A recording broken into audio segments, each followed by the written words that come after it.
नमस्कार, मैं हूं आपके साथ मयंक। तो देखिए, उपराष्ट्रपति चुनाव को लेकर कई अहम खबरें आ रही हैं और उसमें एक बड़ा सवाल ये है कि क्या उपराष्ट्रपति चुनाव में क्रॉस वोटिंग हुई है? क्या उस उपराष्ट्रपति चुनाव में दलों ने अपनी पार्टी लाइन से हटकर वोट किया है? हम ये क्यों कह रहे हैं? देखिए, कई ऐसे बयान हैं जो विपक्ष के नेताओं से जुड़े हुए हैं, जो कुछ इस तरह का इशारा कर रहे हैं कि क्या इस पूरे चुनाव में क्रॉस वोटिंग हुई।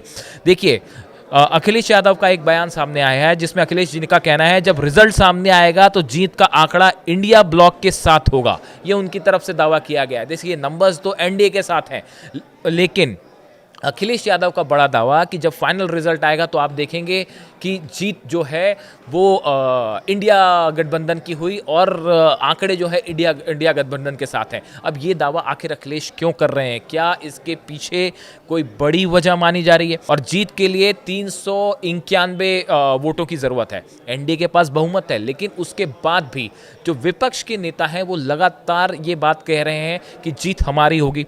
जितिन प्रसाद ने इस तरह का दावा किया। खड़गे जो है उनकी तरफ से बयान आया कि हमारी जीत तय है। आज बड़ी गौर करने वाली बात थी कि जब संसद भवन में जो वोट डालने के लिए सोनिया गांधी पहुंची, प्रियंका गांधी पहुंची, राहुल गांधी पहुंचे, तो तीनों की तरफ से जो है वो उनकी बॉडी लैंग्वेज ये बता रही थी, बहुत कॉन्फिडेंट नजर आ रहे थे और इस तरह की बात जो है रिफ्लेक्ट हो रही थी कि भाई जीत तय है। और फिर जितिन प्रसाद का बयान आया। इस पूरे सूरत में खड़गे जी का बयान है कि हमारी जीत तय है। तो इसके बाद ये सवाल उठने लगे हैं कि क्या कहीं इस चुनाव में क्रॉस वोटिंग तो नहीं हुई? हम आपको सुनाते हैं इस पूरे मामले को लेकर विपक्ष के बड़े नेताओं का क्या कहना है। पूरा देश ये देख रहा है और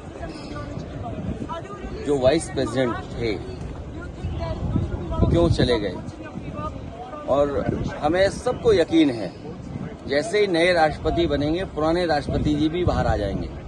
और पूरा देश ये जानता है कि भारतीय जनता पार्टी, और खासकर हम लोगों ने उत्तर प्रदेश में देखा है कि भारतीय जनता पार्टी इस्तेमाली पार्टी है। पहले इस्तेमाल करो फिर बर्बाद करो।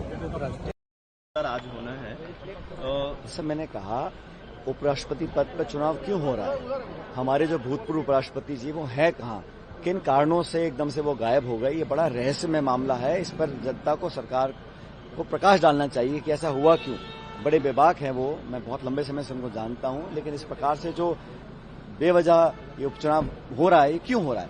हमारे जो उम्मीदवार हैं रेड्डी साहब, वो बड़े मजबूत हैं और मुझे लगता है कि बहुत मशक्कत करनी पड़ रही है एनडीए को अपना बहुमत साबित करने के लिए। हम उम्मीद करते हैं कि जो नतीजे आएंगे वो हमारे पक्ष में आएंगे। मैं एनडीए के सहयोगी साथियों से अपील करूंगा कि उनके पास आखिरी मौका है। संविधान में यकीन रखने वाले, संविधान की रक्षा करने वाले, शख्सियत का साथ देते हैं या खास विचारधारा के जो लोग नफरत की राजनीति करते हैं, लोग देश में नफरत फैलाते हैं, उनके साथ खड़े होते हैं। उनके पास मौका है, संविधान की रक्षा करें, संविधान के साथ देने वाले व्यक्ति को अपना वोट दें और इंडिया गठबंधन के उम्मीदवार को जिताएं। पहले जो लोग एनडीए के साथ थे वो लोग भी आज बाइकआउट कर रहे हैं, जैसे बीजेडी हो गया, अकाली हो गया।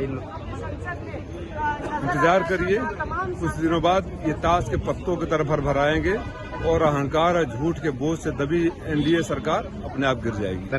देखिए, जैसा कि बताया गया है कि ये एक विचारधारा की लड़ाई है, आइडियोलॉजिकल फाइट है, जिसमें एक तरफ संविधान को अपनी जेब का मानने वाले लोग हैं, संवैधानिक संस्थाओं को अपने राजनीतिक लाभ के लिए इस्तेमाल करने वाले लोग हैं, और दूसरी तरफ एक ऐसे कैंडिडेट हैं जो हमेशा से संविधान के लिए लड़े हैं, 52 साल से अपनी जेब में संविधान की कॉपी लेके चल रहे हैं, हर मोड़ पे संविधान का सहारा लेते हैं और संविधान को मानने वाले पूरी तरह से लोग। तो ये जो विचारधारा है, ये लड़ाई है और पूरा प्रयास है। बहुत सबसे अच्छे कैंडिडेट हैं हमारे, उसमें कोई दो राय नहीं। लोकतंत्र को यदि बचाना है ना और संविधान की रक्षा करना है तो आपको एक ही याद रखना पड़ेगा कि हमें संविधान के लिए वोट डालना है, लोकतंत्र बचाने के लिए वोट डालना है। ये तो जो हस्त्र धनखड़ और सतपाल जी का हुआ, या जो हस्त्र शिंदे का और जो लगातार अडवाणी जी का हस्त्र हुआ, उससे बुरा हस्त्र आगे भी होगा। और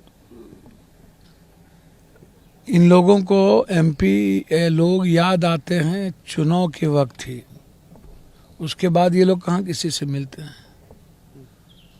तो इसीलिए जो चुनाव है ये लोकतंत्र बचाने की है, उस पद के गरिमा की रक्षा के लिए है। और मुझे लगता है कि यदि आज भी अपने आत्मा के आवाज से यदि दिल को की आवाज़ नहीं मिला है ये लोग, चाहे वो बीजू दादा हों, चाहे चंद्रबाबू नायडू, चाहे तेलंगाना के पूर्व मुख्यमंत्री हों नीतीश जी।